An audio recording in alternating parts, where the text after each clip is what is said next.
Excellent. So tonight, obviously, we're looking at how you can potentially build a career as an actor, what you can be doing now, the steps that you can be taking right now to help in your building of your acting career. Some of you are going to, well, you're going to be in different positions with it. Some of you are going to be absolutely new to it, looking for work, and others may be on spotlight already. But the principle of this will apply to everyone for sure, because you'll see why as we go on. But tonight's stuff it's based on any personal experience that I have had in the industry so far, which has taken me to the West End, obviously, and through to national tours. I'm a spotlight actor. I've had a number of different agents over the years. And worked for voiceovers for Netflix, all that sort of stuff. So anything that I've picked up and gained from that, I'm going to use that experience as best as possible. Any industry guests that we've had from the Actors Cafe and their thoughts and advice as well. Not specifically, I haven't quoted everything that they've said in this tonight's presentation, but filtering, simplifying it down and giving you the gist and the principles of what it is that they're talking about.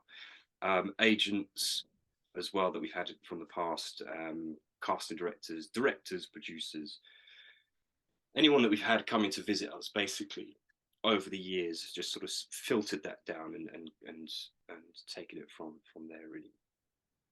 So the thing that I was thinking about really is, before you even get into all of this, right, is have a think about why you're doing it. Right? Now it may seem obvious. Well, I want to be an actor, don't I? But what is the driving purpose for doing it? There's a book by Simon Sinek, and there's presentations on him. Some of you may have heard of him before. He's one of these sort of influencer type people, but he's spoken at different corporations. Apple, I believe, being one of them as well. And has spoken to a lot of big corporations over the years and things like that, presentations at different places. And his understanding is that when it comes to sort of leadership, and he's talking about companies and how they lead and inspire others, really. But his principle is about starting with why first, rather than looking at the product first, and what you do. Rather than prioritizing that, have a think about the purpose and why you're doing it, and make sure then after that, what it is that you're doing follows. So, for example, if you're doing it, and narrow it down, you write this stuff down and really try and narrow it down and grind it down. Why is it that you're doing it? Are you doing it just because you love it, and you love it at any level? Acting and performance, and it doesn't matter whether you train or you want to make a career out of it, or whatever. Are you just happy doing it? Well, then you're not necessarily going to need to push yourself in the direction of professional acting in order to be satisfied, right? If you feel personally that, no, I don't want to just do things on a training level, I don't just want to do things on amateur performance level or whatever, I want to work with professionals, I want the experience of being on a professional set, all of that type of stuff, then you're going to know where you need to go with it. But it's always good to sort of come back to the reason why, and that's what will carry you through as well. When times are tough, you'll come back to the why, and you can keep redefining that why as well, to make sure that what it is that you're doing is matching up with it. And I mean that in sort of in smaller detail as well, in that if you're quite happy doing smaller scale productions, or even amateur theatre productions, then again, you don't need to necessarily stress over taking things to a professional level. Are you doing it because you want to be on TV? Is it film in particular that you want to kind of go into? Is it theatre? Do you want to produce your own work? Do you want to write? Is it the creativity of doing it rather than just purely sort of the acting, picking up a script and doing it? Then you know that you need to be networking with filmmakers and starting more of a creative process with it all and things like that. So by just grinding it down and looking at the why first, it's really going to help you to know, the next steps, I think. So it may seem like a bit of an obvious one, but at times I think it's easy to sort of forget that, and it might set you off on the right foot from the get-go by defining that, and might save you time as well. Yeah, potentially. So just something to think about. Now, let me see if I can move this. Oh, if I can narrow our thing down at the right there. Move us to the side. So, sorry, I can't see my cursor to minimize that. So anyway, sorry, first time for me, amateurs, look at this stuff. Just trying to give a professional presentation here. Anyway, you can see that hopefully enough. Yeah. I don't want to come out of the whole thing and then switch around, but yeah, what I've noticed as well is that a lot of us, and if you're anything like me as well, you want to get to where you want to be, in terms of success overnight, and land the Hollywood role from the get-go or whatever, or we want to jump to like that TV role, or we want to jump to, we're beating ourselves up thinking, why am I not here? Why am I not at this point? Blah, blah, blah, blah. But the reality is that it is, a bit of a maze, and it's more of a tangled route to get there. So by being aware of that, by being aware that actually it's not so easy, at times, then it will make it easier by being aware of that. Knowing that it is a difficult one. It is a tough road. It's a very, very competitive business, and it's a tricky one to navigate. It's a simple model in terms of getting up there and moving forwards in the industry, which I'm going to explain to you. But if we have that attitude of realizing that it's not just going to necessarily happen overnight, now then that's going to help us, basically having that humility with it. It's going to keep us persevering, and it's going to keep us humble. It's going to keep us set and in the right mindset for it all, because it's a difficult one. So again, just, I've got this picture of this iceberg, you're probably thinking, what's that about? Well, a lot of us see the overnight success sometimes. We see stars and celebrities making it or whatever. We see the top of the iceberg. We see successful people making it. But underneath that is a hell of a lot of stuff going on that we haven't seen. We haven't seen all the work that's going on underneath all of that. We don't know what's really going on for others and the work that they've been through. Potentially, so but I think just by being aware of that, it's going to set you up to be grounded in your approach to it. And don't get me wrong, there is a cheat code, by the way, which is going to sort of half contradict all of this in a way, which I'll explain in a minute. But I just want to kind of give you the grounding on this sort of idea first, to prepare your mindset for it, depending on where you want to go with it as well. And that's why it's important that we come back again to that why. That's why I had that first slide there. We make sure that we come back to that, defining the why. I may not necessarily need to go through all of this stuff if I'm satisfied with A, B, and C. Yeah. Especially nowadays, everything is more and more and more on demand. Everything is on demand. So the idea of pushing for it is with acting is not always so appealing. Perhaps at times, things are becoming a lot easier, and the nature of acting is changing. as well. You know, this is the other thing, the whole social media thing, which is another thing I don't necessarily want to sort of digress too much into. But yeah, I think it's just that mode and that attitude of it can lead us into a bit of a trap in thinking that it can potentially come very, very easily to us, and can happen overnight, when in reality, you know, speak to 99% of actors, and or anyone really who's had, you know, big success on it, then it's not always like that, you know. Steve Jobs said, if you really look closely, most overnight success took a long time. Yeah, so it's time, it's work, it's effort. Yeah, it is those things, definitely.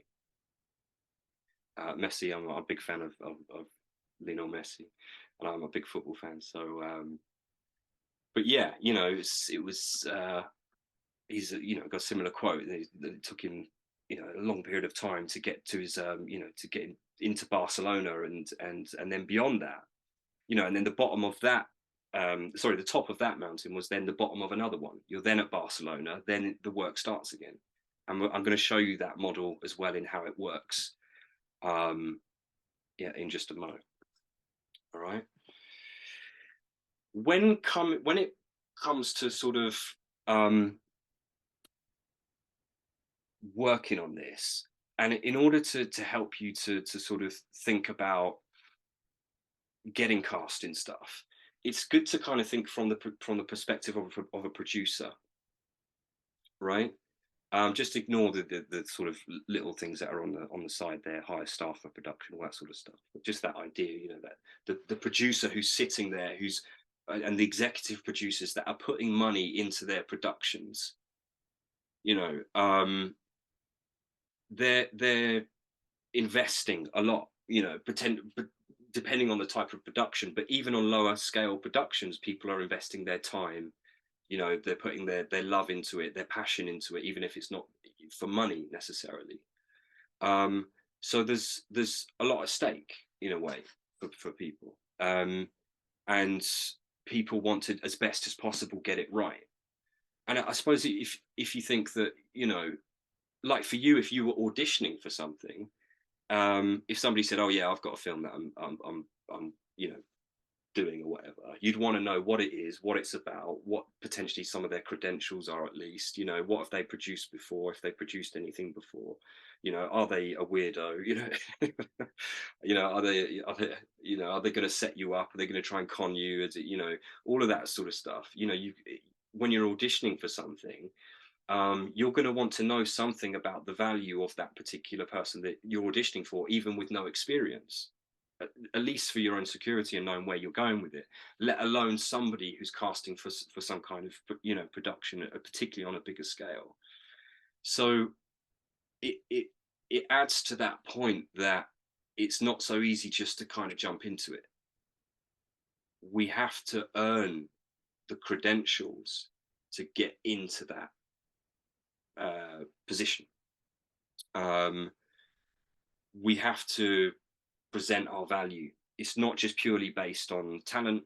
You know, you might be the right look for it or whatever, and it can happen like that. There are stories where it does happen like that, and again, I'll let you know that there is a cheat code for it. But what I want to do is give you the grounding so that you're not relying on luck. You're going to have the basis on how you can actually take steps forward and take control of it, rather than hope that somebody's going to cast you in something, you know, and you, like, you know, like rabbit in the headlights sort of thing. So from the point of view of a producer, they want to make sure that whoever's involved in their production, from the technical team to the actor at the bottom, that there's value in that person. They're responsible, you know, they're punctual, they're professional, they're the right look, they're adding value to the production at whatever level it is, you know. So because you know, why is that? Is they want to get bums on seats, don't they? It's a business. We've got to look at it like a business. If you want to get into the business, it is a business. Okay, it's bums on seats, it's entertaining audiences, it's getting them in, and yeah, it's based on good stories, good scripts, all of that sort of stuff. But it's the value of the you know, the actor's experience that's in it. It's the technical crew. It's all of that sort of stuff. So we've got to build that. We can't just expect to jump into that from the get-go, unless you're very, very lucky. And then there is a cheat code again, which I'll let you know in just a moment. Sorry, it's a bit lost, that image, but you know, think of it in terms of, from the producer's point of view, they're trying to make a profit. They're trying to make their money back as well, and hopefully they're trying to make a profit on it. Unless you've watched that film Producers, where they deliberately make a loss on it. It might be your territory, Jem, you know, with with accountancy and all that. Not suggesting anything. I'm well on the way, John. You know, you deliberately make a loss and make more profit as a result of it. No, but they want to, you know, they want to make sure that there's value in their system, you know, so that they can make that money back. And or if they're doing it for love, that people love it. You know, there's value in the love of doing it, not just for money purposes necessarily. And like you would going for a job, like any other job, you know. But I think for some reason, sometimes in acting, we don't always think of it like that. Like, you know, in a job interview, you wouldn't necessarily just expect to just bowl in unless you blag it. Great, fair enough. You know, you just rock up and blag it all, then fine. You know, like I have most of my life. No, I'm kidding. But you know, you can't just expect to do that. Whoever's interviewing you has got to, you know, they're making sure that you're of the right profile, you know, or caliber. You've had the right experiences. There's references there, you know. There's a CV to you. All right. So again, what value, you know, what value are you bringing to it? Okay, we put on a production of a certain scale. You put I don't know, Tom Hanks in that production, or you put you know, whatever, your Johnny Depps or your Meryl Streeps or some, whoever, you know, famous British actor, whatever, like, you know, then it adds value to that production. It brings people in. It's business. Yeah. Um, so again, you know, looking at the idea, that's a genuine spotlight CV, that, and that's what casting directors and producers, that's what they get when they're on the spotlight directory. That's what they're going to be looking at. Okay, who's this person? Who's their agent? You know, are they the right look and all that sort of stuff? And what have they done? Or who have they worked with? Okay, they've worked with this person. This person's done, crikey, you know, 10 odd feature films or whatever. Well, he's definitely then, you know, he's been in, um, you know, the Bourne films or whatever, you know. Then you'd be finding out, oh, what role did he play and all that sort of stuff. What was the significance of that role? All that sort of stuff. So that's what we're looking to build. We're looking to build a solid credential base as best as possible, so that it's kind of like foolproof, and it adds as much value as possible to the next production, that next guy, that next producer. And often or lady, whoever the producer is, but you know, um uh yeah, sorry, my chain of thoughts gone slightly, but yeah, it's adding value to that particular production, sorry, for whoever is next, you know. Because it's the product. That's it. So it's the producer that makes the decision. Actually, you'd think it's the casting director, but often casting directors actually get overturned by the producers, because they have to go to the producer. So the self tape or the audition comes in. The casting director goes, "Oh, I really like this person. I think I could take this person to the producer." So they want to show you off to the producer. You know, your value, your talent, your all that sort of stuff. Take that off to the producer and go, check this person I found, you know. um this is the person I found, blah blah blah. But often it's the producer that will go, I'm not sure actually, because I'm thinking money, money, money. You know, I need to get the money back into it, or it's love and it's passion.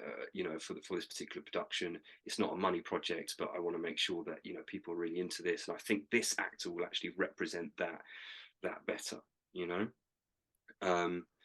So yeah, so it's just been being aware of that. And sorry, Charlie, I will take questions as well. I will take those at the end. So just hold on to whatever thought you've got there, and I will answer it at the end. So it's a pyramid. Think of the industry like a pyramid, right? Like so many other things, it's a pyramid. And if you're just starting out, you're at the bottom of that pyramid. And if you're very, very lucky, and again, there's a cheat code, you might climb to the top overnight. Contradict myself. There is a way. But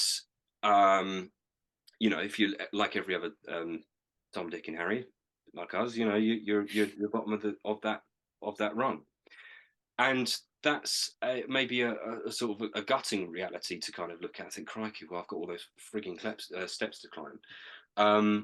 But it's also a refreshing one, knowing that the steps are there and that there are steps to it. And as I take one step, then I just work to take the next step. Okay, and then once I've done that, I'm going to take the next step. And once I've done that, I'm going to take the next step. Once I've done that, take the next step. I'll just take the steps until I get there. It was Schwarzenegger, wasn't it? Arnold Schwarzenegger. He said he used to, rather than sort of being disgruntled at his sort of gym workout or whatever, his mindset would be thinking, well, this next workout, or this very workout that I'm doing, is the next step to me achieving what I want as my ultimate goal and achievement, which, by the way, you want to set for yourself, which is to be whatever it is, you know, Mr. Universe or whatever it is. And then the next goal, you know, on in films, or, you know, whatever that is.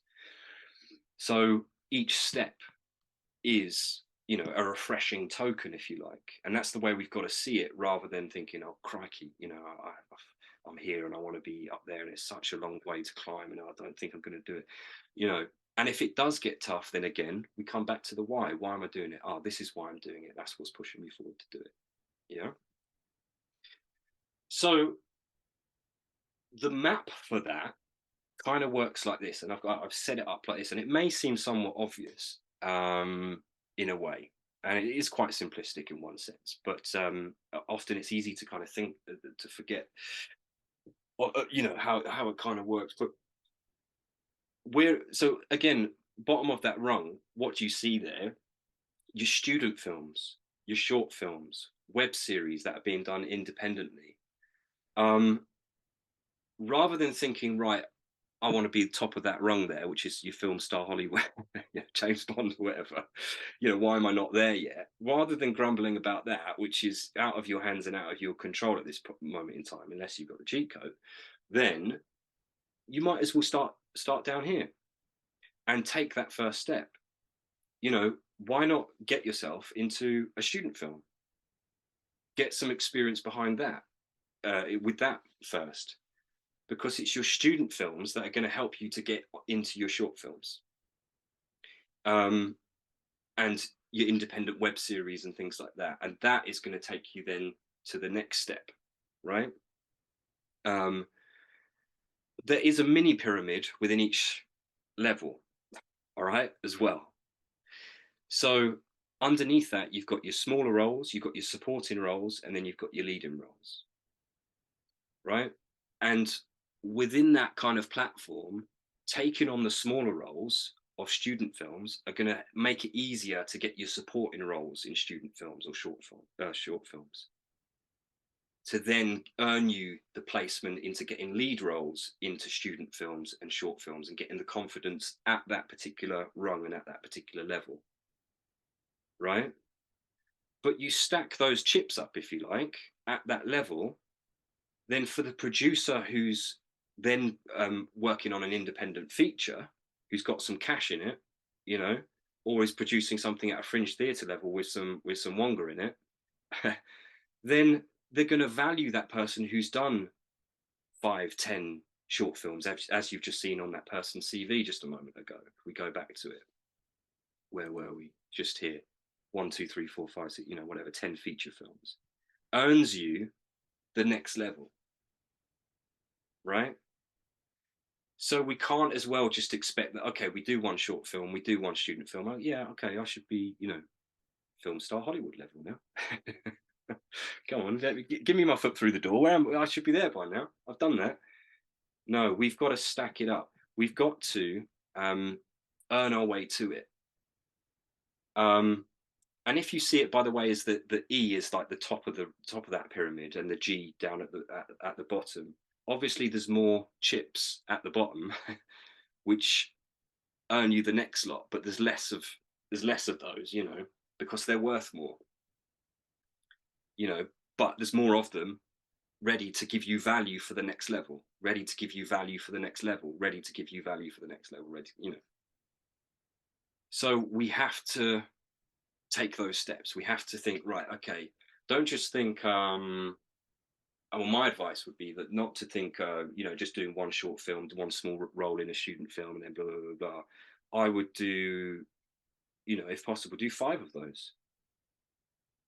That may earn you your five supporting roles, which will then get you your 5 leading roles, going back to this pyramid system again, ready to earn you that value for your independent features and fringe theatre level roles. Okay. Now I'm going to give you an understanding as well on where you can go to find things like that. Okay. Seeing Jem thinking, crikey.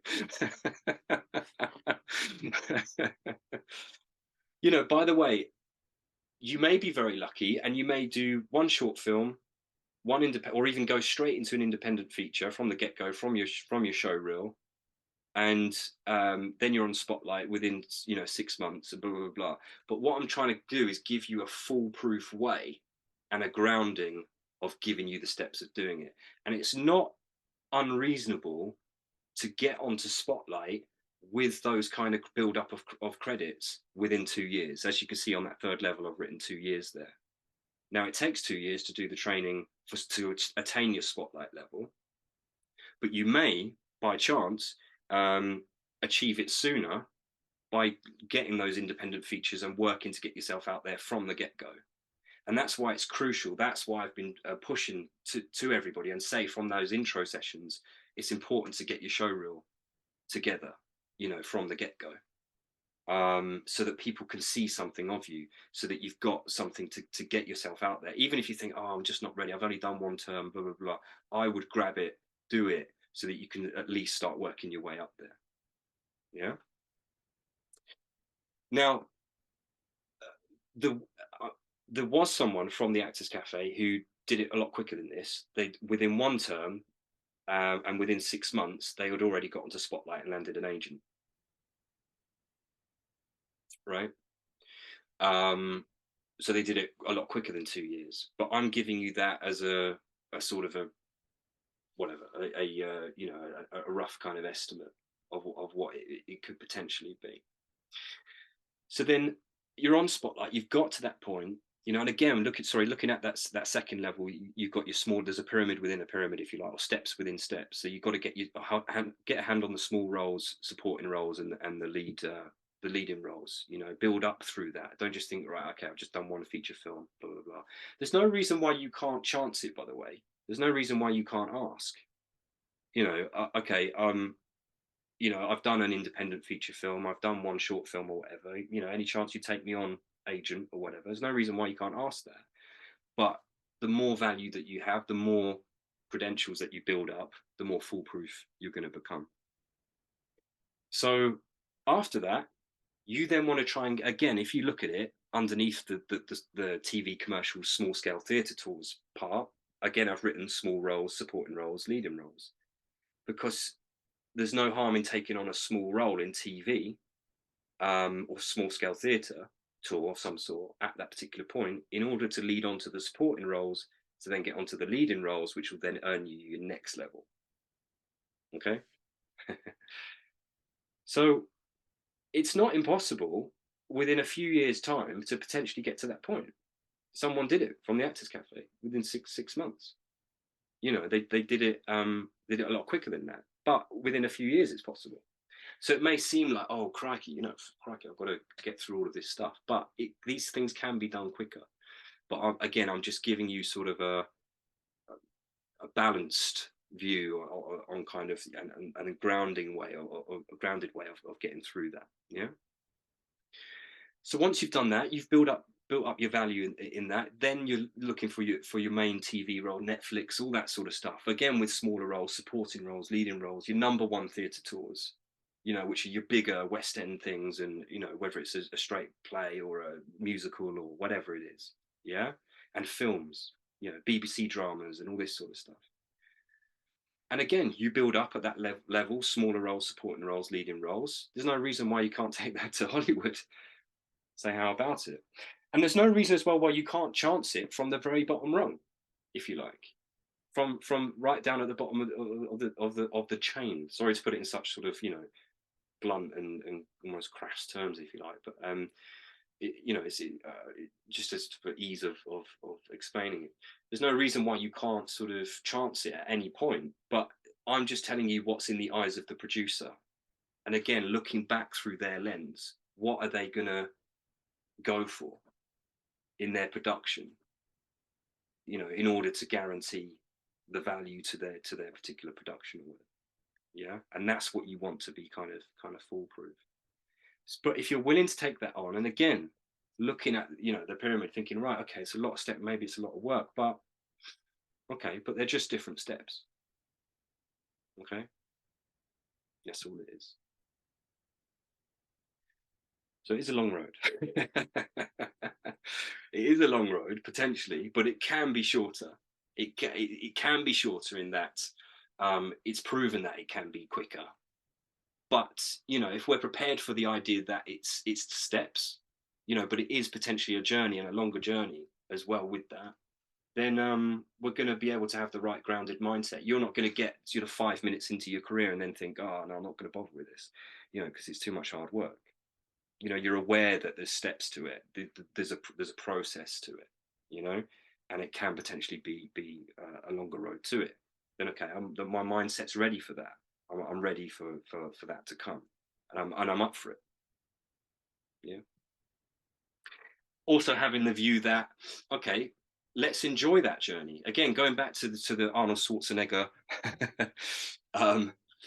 you know, quote, if you like, you know, that each step, each gym workout is the next step, you know, to get into that top level or whatever. Then let's enjoy that journey. That is my next step. Let's enjoy this step for what it is. The training, each and every single session that I go to, each time I turn up to the Actors Cafe, whatever other training I do, what, you know, whatever I do and take on, let's enjoy that. And let's be aware of the results, but let's not be too attached to the results, because that's when you start messing up yourself a little bit. You know, that's what all these kind of, you know, successful people, if you like, will probably tell you is enjoy each journey. Don't try and rush it. You know, enjoy the journey of it and enjoy each step, and you're much likely to get through it like that.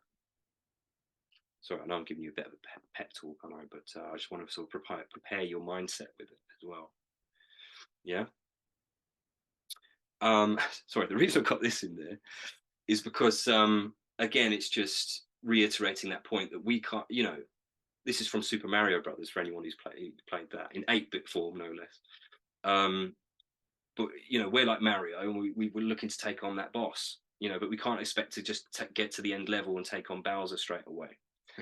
We've got to go through the levels and enjoy the levels and enjoy the playing of the game, because it is a bit of a game. Yeah.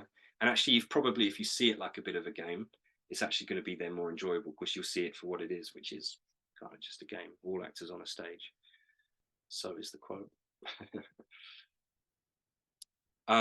So this is Stanislavski saying, you know, this idea of taking on smaller roles and things like that, you know, don't be afraid of the smaller parts in things. Take those on, because that will earn you the next step. You know, that was Stanislavski himself that was saying that. You know, again, that idea of taking the steps is perseverance, seeing it as smaller steps. Yes, it's a longer road, but this enjoying the shorter steps to it. Yeah. So our attitude in it and it is a fine line between confidence and humility. Being humble to thinking, right, I've got to be humble enough to kind of be aware of that and aware of that process, but have confidence in myself that, I'm going to be able to take it on. We're not so humble that it's like, okay, what's the word, self-damaging, if you like, where it's like, oh, I'm so humble that I'm not sure I can take this on. It's humble in our groundedness, but confident in the idea that, we're going to take this on, and I can take it on, and I'm going to take on the steps and enjoy those steps. Yeah. Realizing that the top of one step is the bottom of another, and that pyramid system that I just showed you is the proof of that. But if we're aware of that again, then we can actually enjoy that journey. Yeah. Now, this is the cheat code. I'm going to show you how, by the way, and a sort of a resource and how you can take those steps as well. Because I've shown you sort of the principle of it, but you're probably wondering, well, how do I actually, kind of do that as well? But the cheat code to it is who you know. Like so many things, it's who you know. You can get to that top rung potentially if your mate's a producer. This is why networking is so important, and it's why right from the word go, right from now, your training now, whoever's in the classroom with you and onwards, who you know is really important. You don't know who is in that room potentially and where they're going to go. Again, I wouldn't have expected that this person who I was aware of before and was teaching would get onto Holby City within 6 months. I didn't think that. I was just, teaching them as I normally would, and giving them the professional skills to have the umbrella for that. But they've done that, and they've done that incredibly quickly. And that was somebody who was sitting in the classroom with us. There's people in the classrooms who are interested in writing. There's people in the classrooms who are interested in filmmaking. There's people in our classrooms who you don't know where they're going to go. So it doesn't mean that we sort of, prey on that and sort of, this person, I'm going to make friends with this person because, hang on to their coattails or whatever. We keep it authentic and everything, of course, but at the same time, have an awareness that how we're conducting ourselves now is incredibly important, actually, and every step of the way, because you just don't know. The Actors Cafe, sometimes I just don't know who's going to contact us. There's people who in the past have contacted us asking for voices for Netflix dubbing and things like that, all that kind of stuff, or somebody's casting for a feature or a fringe play or whatever, and then what am I going to do? I'm going to consider the actors who are in the Actors Cafe naturally, and then I'm going to think, okay, who's been punctual, because I need to be able to offer somebody who's reliable, who's carried a sense of professionalism, who's been, and we're all training and we're all learning and all that sort of stuff, and we all have stuff going on. So not holding anything against anyone, because I'm the same as anybody else, and there's stuff going on in my life. But in general, who's reliable, all that stuff. So how we're conducting ourselves now is really quite important. But it's who you know, massively who you know. If you know a casting director, and often if you read the stories, you look at your Harry Potters and your this and your that, and who got cast for this and why and all that sort of stuff, and the controversial methods on that. I'm not suggesting you go that route. But an uncle was a casting director. An auntie was a casting director. This person knew a producer or whatever. And we may not be fortunate to be in that position, but it highlights that point. That principle that it's who you know. But what we can do is we can make friends along the way. Yeah. And we can actively seek out to a certain degree as well, and be aware of our resources in how to network as well. And this is another reason why your show reel is really important, because you want people to know you. You want people to see you. You want people to get an idea of your personality, and just get yourself out there and get yourself contacting. And again, I'm going to show you an example of how you can do it. So don't just think, oh, I'm giving you this principle without the actual sort of grounding on how you can do it. I'm going to show you an example of how to do it. All right. So networking is important. And networking is changing because of the power of social media and all these types of things. But make friends, you know, relationships, it's all really important stuff. And yeah, because you just never know. You just never know who's in the room with you and where people are going to go. Sorry, I'll come back to this particular scene in a slide in a minute. But coming back to this, it's just that idea that, you know, we are ripples in a pond, if you like, you know, for want of a better metaphor. You know, we are affecting each other. Your energy and the way that you're presenting yourself is affecting others, and people are aware of it, whether you think they are or not. So if you turn up, you don't turn up, you how you conduct yourself, and at every single level, not just at training, but at every single level on that pyramid, it's really important that you communicate well and get on well with people, you know, and learn to be a people person. um you know, and I don't want everybody to feel like, oh God, I've got to tread on eggshells at every single point, you know, and blah blah blah. You know, be yourself, of course. You know, be relaxed and be yourself in it and be authentic, but just be aware that you know, we all need each other in this, and we're all aware of each other, and we're all affecting each other in this. And the acting business is the same. Agents actually look specifically at if you've got repeat work from a particular director. Have you worked with that director again? And if they see that, okay, this person's been called back by the same director, okay, they did a West End show and then they got a bigger part in the same show and they were asked to come back and they worked with the same director, tick, I'd like them on my books because I know that that person, you know, they're likable because they get called back. Yeah. So it's at every level.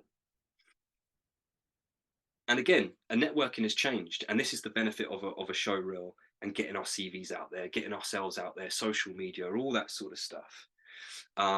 This is the benefit. We don't necessarily have to do things in this way, which is turning up, trying to make ourselves known like person to person and going to networking events. This is the power of social media in the digital world, is we can get our CVs out there. And this is why I was stressing so much, you know, and sort of I want to stress so much the power of a show reel and people seeing your work. Yeah. So, you know, this is an example of Spotlight, and the reason why it's important, you can see on the right there,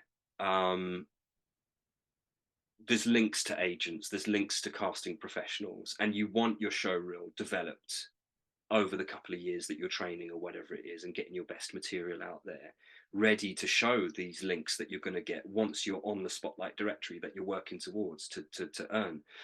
But once you're on that, then you've got a resource there, and you've built up those credentials. And that's why I'm saying start now, because if you're building your credentials now, you're not going to get to a point where you're on Spotlight and then you haven't got anything behind you. You've already got short films, independent features, blah blah blah, blah, you know, building all of that, ready to contact all of these people once you're on Spotlight.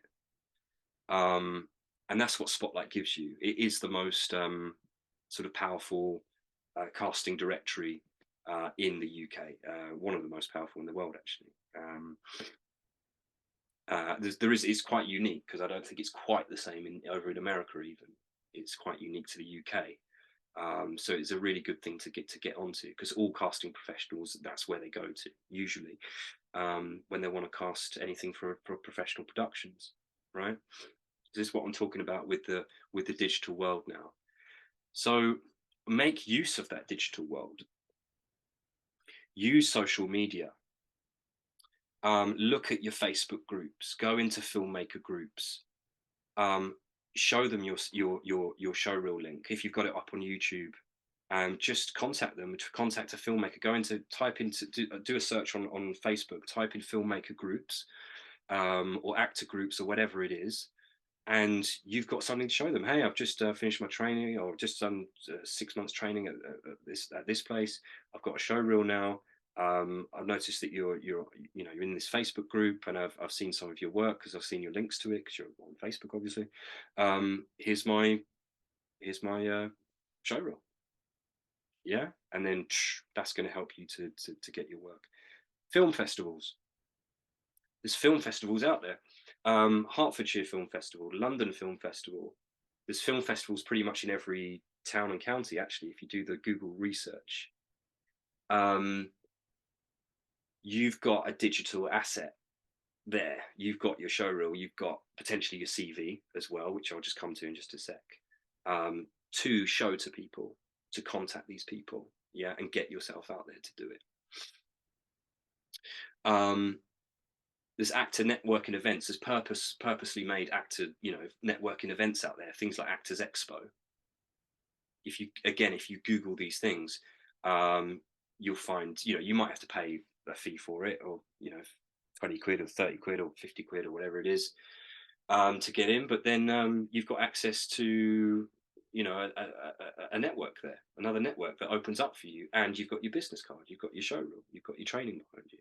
Yeah, and again, you want to put that onto people. You want to meet people and be showing as many people that as possible. So Mandy.com, Backstage, Star Now, V-Show Card are the main independent platforms there, as you can see on the left, for your CV at the stage before Spotlight. You can use all of them,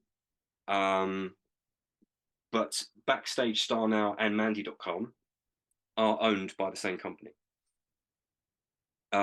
Different directors and producers, they might be using different platforms out of those three. So if it goes out on one, it might not necessarily go out on them all, but they are all owned by the same company. I think Mandy.com is probably the most popular. And some of you may have even found out about the Actors Cafe through one of these platforms even. Yeah. So again, it's networking, isn't it? It's linking together and finding out about these things through these platforms. You don't necessarily have to wait for an audition to come up as well. And again, I'm going to show you a way to start, so you can start to take control to get yourself those credentials in just a moment. Yes, they do have auditions that they have call outs for that you can specifically apply for and send self tapes to if they need them. But on there's going to be lists of directors, filmmakers that you can contact independently, potentially. So you go to them and you show them your CV, rather than the other way around and wait for auditions from them. Put the power into your hands and do it like that. You've also got your Twitters, your Instagrams, and all of that, which casting directors, filmmakers are using. Yeah. So do your searches, have a look for these people. All of them linked together. If someone's on Instagram, someone's also on this, and blah blah blah blah. But this is how you could be building your digital network. Yeah. And I would have a plan for that. Are you going to contact one person a day on your digital network? Are you going to contact 2, try and make it 5? What have you realistically got time for? But you do need to make steps. You do need to make the progress and be contacting people as best as possible and using these kind of resources. Yeah, again, to get you up those rungs on that pyramid that we saw earlier. Because it's those platforms that are going to help you to get those student films. By the way, you can also search through film schools and search for film schools in areas that you're willing to travel to and contact them directly. But and that's the reason I've written independent features there, because it's the independent sites that are going to help you to get those independent credentials, building up to your Spotlight.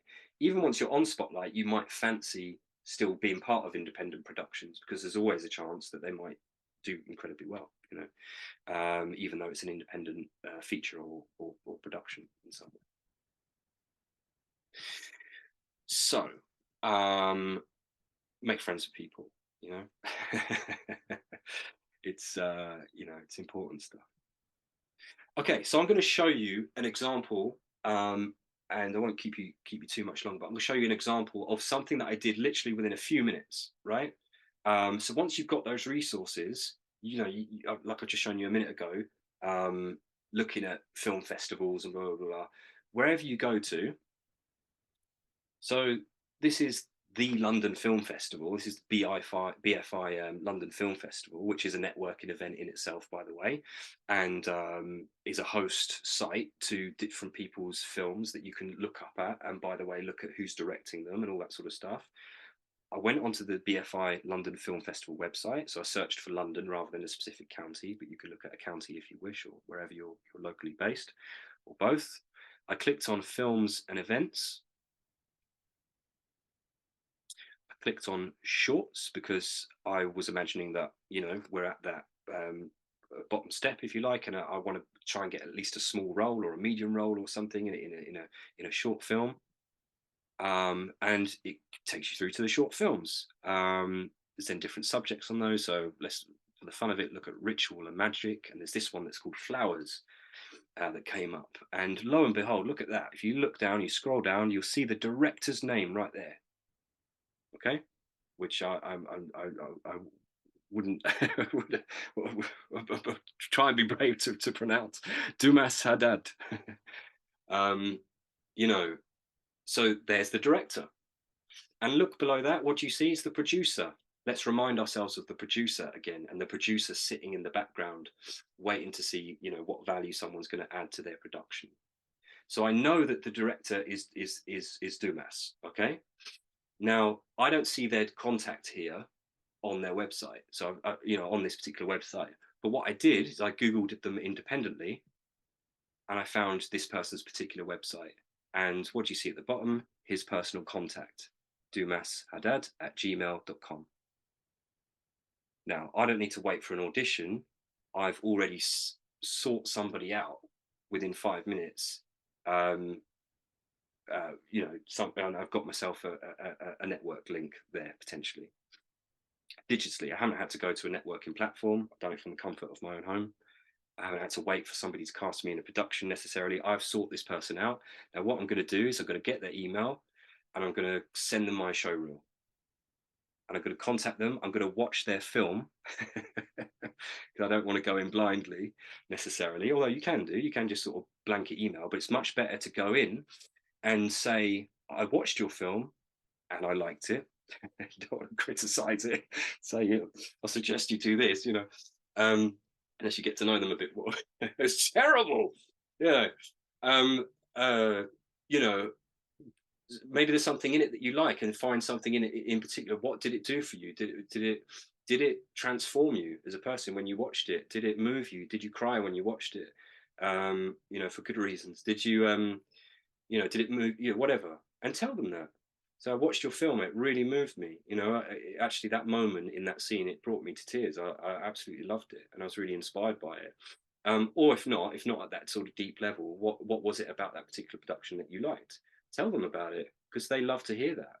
You know, they're directors; they're looking to please people and please their audiences. So tell them something specific that you liked about it, and then give them a link to your CV. And say, look, I'm training. You know, I'd love to be in a production. I'd love to work with somebody like you know, and you could give them a reason why you think you might be good for it. You know, if it's an action type of film, you could say, look, I've been training on you know, that type of production. I've done a few scenes in comedy, and this is on my show reel and whatever. So you could tailor it towards their sort of style, if you like, you know. Even better is if you solve a specific problem. Now, if I went onto their website and I know and I can see that they're actually casting for a particular production and it's in the casting process, say if it said that somewhere on that particular website, right? And I can see that they're casting for a particular thing, then I know that they've got a problem. They're trying to cast somebody. So I can see that you're looking to cast for this particular role, or you're looking to cast at this moment in time. I see that you tend to cast for drama, and I've seen the description of your next casting, or production, which is going to be a crime thriller or whatever. I've done a lot of scenes as an officer, or this, or a criminal, or whatever it is, which could lend itself really well to your production, you know. And here's my CV, here's my show reel. Oh, brilliant! Not only have you contacted them, but you've also solved the problem for them.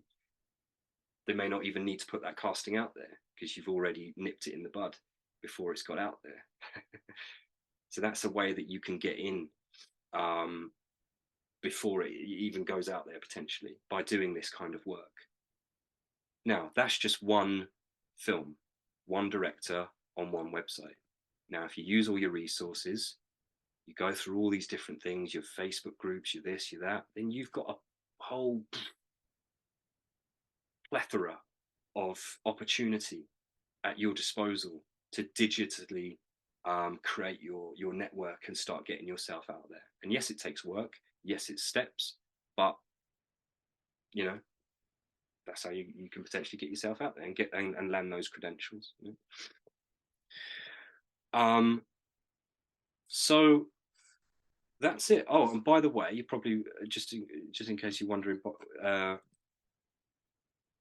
about this. This was about the other way of doing it is that you create your own productions. You do it yourself. Why not?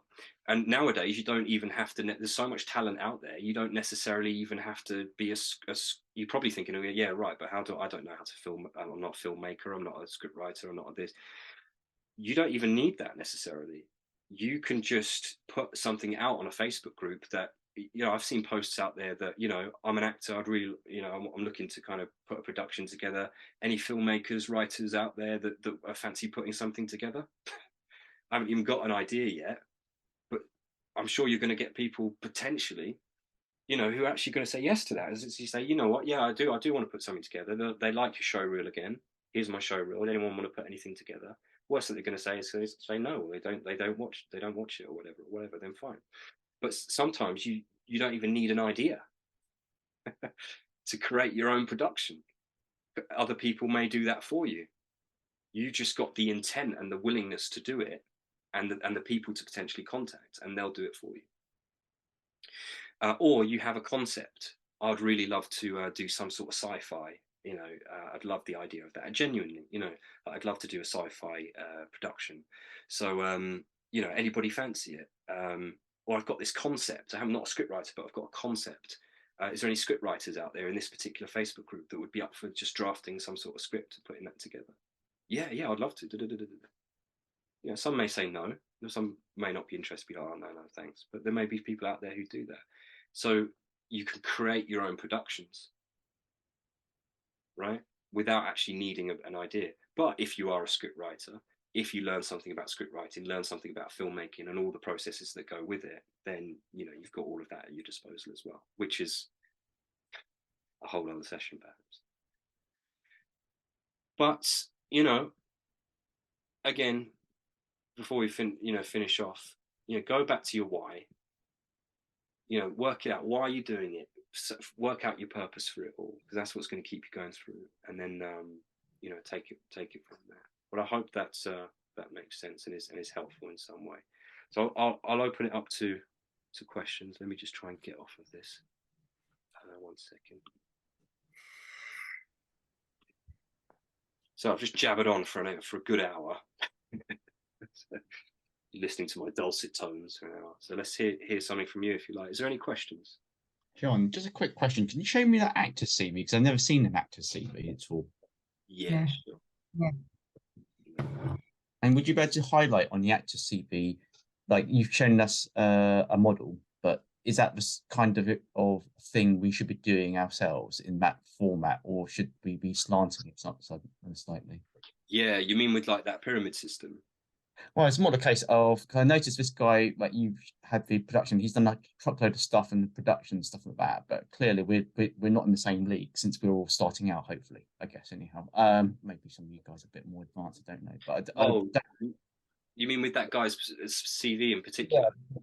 There's like any rule, like it can only be 2 pages and it's got to be brief and to the point. What are the yardsticks here, basically? Yeah, I mean, the good thing is that Spotlight sorts that out for you. If you're on Mandy.com and Spotlight and all of that, once you put your credentials in, it organizes that for you.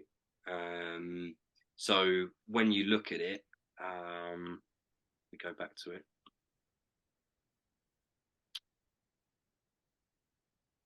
it. This was off of Google, by the way, so it was a public thing. So I'm sure, I hope this person doesn't mind, but it was public, so it wasn't even on Spotlight. I didn't have to be on Spotlight to get this. It was just on there, but on Google. But yeah, you know, you type in this little subsections on Spotlight to enter all these details in. But if if you haven't got this, then I would use this model. Yeah, I would use this as this kind of layout with your headshot at the top.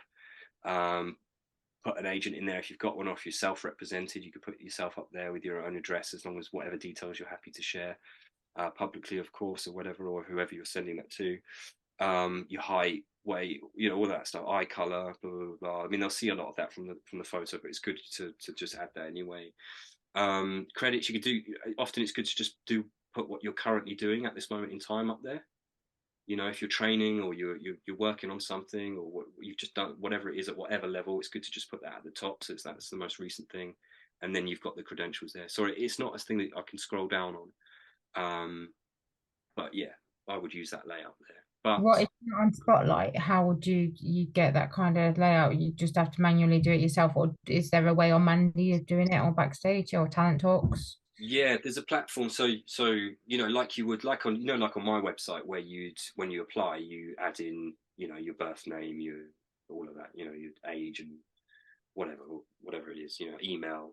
There's little subsections of things that you just type in, and then it automatically lays it out in this sort of text format for you. We can just Google like a CV sort of layout, if you like, an actor CV layout, and it'd have it already there. Yeah, if you type in Mandy CV, actor Mandy CV, or actor Spotlight CV, or actor Star Now CV, any of those, then it will give you an idea, and then you can use your own way of doing those things. But as I say, with Star Now, it used to be called Casting Call Price, Mandy.com now. Backstage, there's no reason why you guys can't get onto all of those at this point. And you start using that. It's only Spotlight that they require 2 years of the part-time drama school experience to get onto before letting you in. But the other platforms you can get on straight away. Just, I think Star Now's $5 a month or something like that, and the others are I think Mandy.com's about 100, 150 a year, something like that. About 20 quid a month, something like that. And then you Talks is $11.50 a month if you want to pay monthly. Yeah. So the only reason I raise this because I'm not on these platforms, John, Mandy, Star, because key point is it, and maybe I don't know, a bit too conscious about data privacy, but like anybody's best friend can get hold of your credentials and start doing stupid things with it, basically. So I kind of a little bit conscious as to what you stick on there, basically, from that perspective. But I was more interested in saying that the tools of the trade are your showreel and your actor CV, basically. That's your basic two, I guess. That's why it's so important, especially if we're just starting out, and you haven't got those things behind you to kind of show that, oh, I've got a link to this short film that I did and it's on this person's website or whatever. That's why the showreel is so important from the get-go.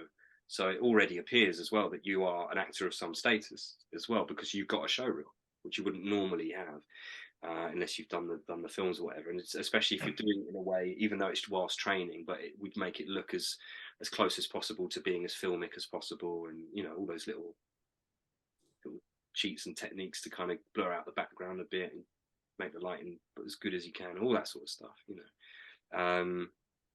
It's going to be a follow-up question to the showreel, John, because some of the work I do is essay work, and I've seen myself in a few of the productions, basically. So, but are we allowed to tack that onto our showreel and say that's part of the showreel?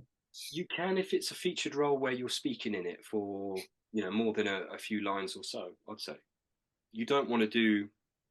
They say actually to keep your supporting artist role stuff and your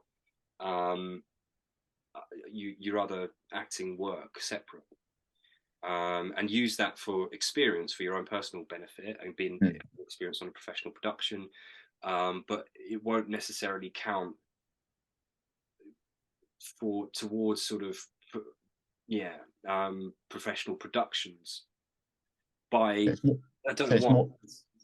It's more the speaking featured role essay works that could be put in, because clearly we walking by in the street doesn't really amount to much, but you're saying to make it a bit more punchier. That's kind of the thing you're trying to look for, basically.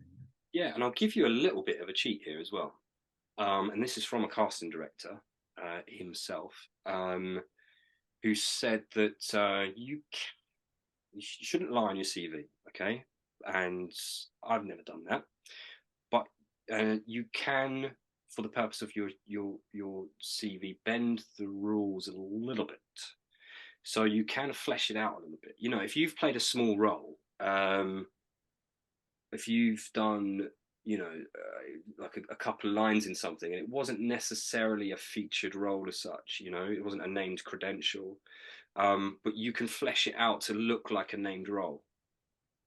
And then on your show reel, it shows enough of a clip to be able, you know, it's a good 30 seconds worth, or at least 20 seconds worth, to kind of show that I was in this and I played a role in this production. Then if you can twist it and bend it towards that, then fine. But you want to be careful with that as well. You know, it's a fine line. You don't want to do yourself out of a situation, you know, because you can IMDb stuff and things like that. And then if they see that, okay, you know, this wasn't necessarily a named role as such, you've got to be careful. If you can do it without crossing the line, then but by name role, you mean you actually appear as in the credits, basically. Yeah, yeah. Okay. Right. John, I've just started a project. You talked about self-production stuff. This is for stage, and I want to finish it before I finish with Actors Cafe. And finish it well before that. I'm comfortable with script dialogue and story structure and that stuff, and with punchlines, because it'd be comedic. 3 things I'll need help on. One is discipline. I've had this idea for 3 months and I've written 4 lines now. I think I've found a good disciplinarian who will keep me in control and make sure I do a chunk of work each week. The second thing is someone really understands play structure and that sort of thing. I'll probably need in a few months' time. And then about, you know, networking around staging of plays, you know, that sort of stuff. Brilliant. Yeah, I mean, and again, there's no reason why you can't go into certain groups and put yourself out there. I mean, be careful as well, because there's obviously, like, you know, you don't want people to kind of, you know, sharks out there as well. So be careful that people don't try and nick your ideas and show that they're trying to get on board, but just want something out of it, you know, for whatever reason. But yeah, you know, you could put yourself out there and start networking with the right people at the right time, and then yeah, and then people can start to add to that process, which is quite exciting, actually, by you know, Facebook groups and those resources that we've just talked about. Okay. So anything specific theatre wise rather than film wise? Theatre wise, there are if you go to specific theatre websites, often they have a lot of them, actually, the fringe theatre, like Soho Theatre, I'm sure, have like new writers platforms. Okay. Where they provide opportunities for new writers to come in, and you might have to go attend another class for once a week or something, or it might just be a one-off event, I don't know. But there are things like that. There are initiatives like that, because they're looking, because they have a production house, they're hungry for new writers. They want the next best thing, the next new exciting story, or best comedy, or they want Jim. Bloody right. You're going to bloody show them, aren't you, Jim? Dead right. From that, John, if you were to produce your own thing and direct your own thing, are you not running the risk then of being cast typed as a director and a producer rather than an actor? Like, it's a way in, but is it the wrong way in? Are you then going to run the risk of them going, oh well, yeah, but you directed, you produced, like, you've got credits for that rather than acting? No, I feel it all links together. So, you know, directors become actors, writers become actors, actors become writers, all kinds of stuff. So yeah, don't ever be afraid of that. And even if somebody tries to sort of tell you that, or pigeonhole you like that, then it's just nonsense, really. So yeah. Okay, thank you, John. On the back of what Rachel just said, because I've been doing this for, you know, literally 4 months, 5 months. I want to try, if I'm going to be networking, I want to be as modest as possible, because I don't want people to be thinking, oh, you've done nothing, mate, so why are you bothering contacting me? How to play that? Just be honest about what you have done. You know, just take it on a factual basis. Okay, yeah, I haven't done. I'm not, you know, I'm not Brad Pitt yet, or whatever. Will be one day, but you know, I don't know. you're better looking than Brad Pitt, Al. So don't worry about that. More Angelina Jolie, right? I'm glad to know Al, the future Brad Pitt. Okay, so But you know, just be honest about where you're at, and sometimes I think we actually do ourselves a disservice, and I've noticed this actually in a lot of when I've sat in castings and practice training sessions in castings when casting directors have come in, and I've sat with people and how they present themselves, and people come in sometimes and they do themselves a disservice by going and by being asked and them saying, "Oh, I haven't really done anything. You know, I haven't." You know, I haven't really done much. I've not done any work yet. Well, but you have done training. You have done it for 5 or 6 months now. You have got a show reel together that you're ready to show potentially. There's different aspects of that training that have, you know, that have been featured in that. So there's things like sense memory work. There's repetition exercise. Do you know what I mean? You talk about all the things factually Right. that you have done and see that as a value. You know. But again, it goes back to that system. I'm not sure how much you caught of earlier, but it goes back to that pyramid system and looking at the producer and looking at like who's going to value that particular thing that I have at this moment in time. Okay, you know, the top Hollywood producer may not necessarily value that unless you know them personally and they give you that leg into the industry. But for somebody who's casting a short film, you know, and looking maybe to put that into a festival or even a student film, graduate student film, who's building their CV, all that sort of stuff. Your training and your CV at this point adds value to that potentially. So it's just looking at where you're at, and you're right, being honest about where you're at and taking it from there. On your actor CV, would you put things like hobbies or, you know, maybe any personal interest that you think would be actually a positive thing into your acting life? Yeah, and all of those things are good to talk about, by the way, in your networking. Sometimes, by the way, as auditions, and I'm hearing this more and more and more, as auditions, people are asking for not necessarily that for people to do a scene, but they're just asking you to talk about yourself, which is I'm terrifying. cool with that.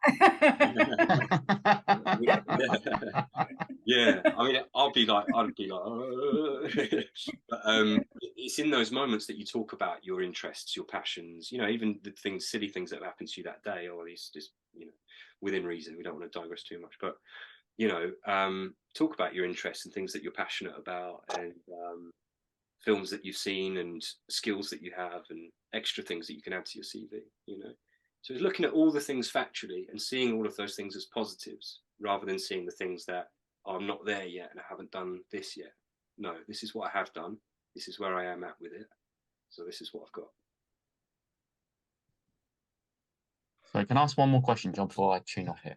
You showed us an example where you in effect cold call a director, basically. Okay, by saying, okay, here's his email. Hey, this is me. Bang, here's my self tape. Can I just the brain saying no, this doesn't work properly, basically, because it's going to probably just ding these, delete these as they're going on. Is there not an intro?